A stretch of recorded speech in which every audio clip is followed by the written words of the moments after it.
What is biodiversity? So biodiversity encompasses all the variety of life on Earth and is maintained through evolutionary and ecological processes. Biodiversity is often described as having three levels, which include genetic, species, and ecosystem level diversity, as well as describes the variation within and between such levels. Each of these levels of diversity have three components. These include structural diversity, which is the variation in ways that parts are organized, such as how plant species patterns come about in an ecosystem.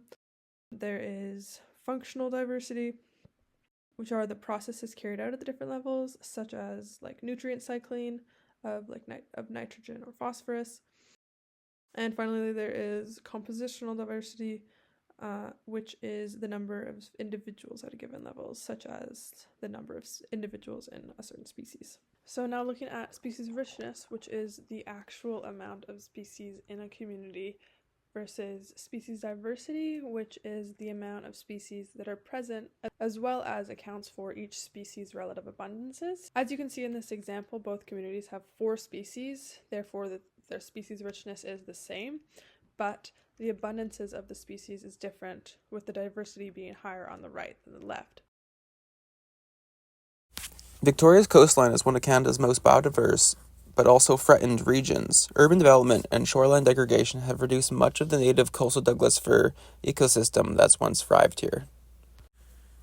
Harling Point or Sashma is one of the last remaining maritime meadow ecosystems in southeastern Vancouver Island. It hosts many unique habitats features such as rocky coastal bluffs and vernal pools, making it the perfect site for many unique endangered species. Firstly, Victoria already has many dedicated local efforts for conservation on the peninsula, like Habitat Acquisition Trust, Garry Oak Ecosystem Recovery Team, the Lekwungen Nations, and many more. To ensure that species and conservation work is not being missed, unifying efforts of such conservation groups, rights holders, and governments is important. Ensuring proper communication between groups can help determine where work overlaps and where there are gaps in endangered species conservation locally. Coordination between groups would allow for a clear understanding on the loss of species, so priority locations like Harling Point can be determined and maintained. By using mapping and modeling technologies, we can begin to identify where future climatic conditions may support rare habitats like those found at Harling Point. The coastal Douglas fir zone is shifting northward with climate change. As this zone moves, it could open up a new range for Garry Oak associated ecosystems. Endangered species like barefoot sanicle and McComb's meadow foam are trapped in small, isolated populations, unable to naturally disperse to new suitable sites. By using accurate habitat mapping and modeling, we can guide restoration efforts and explore assisted migration, giving these species a chance to persist in new extended ranges.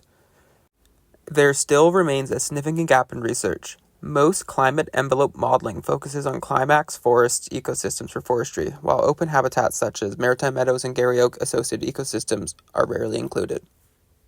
Continuous monitoring of endangered species populations at Harling Point is essential to understand how these vulnerable species respond to degradation of habitats.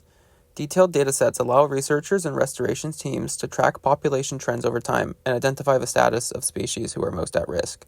This data can come from citizen projects like iNaturalist or formal monitoring programs led by conservation groups and local nations.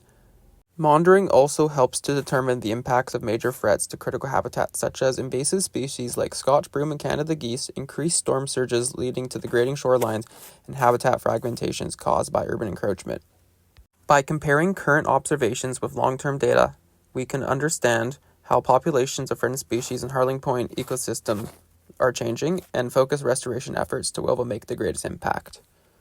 Additionally, many preventative steps to stop degradation of sensitive habitat are needed. At the park level, implementations of more in-depth informational signage about the plants and cultural significance of the location.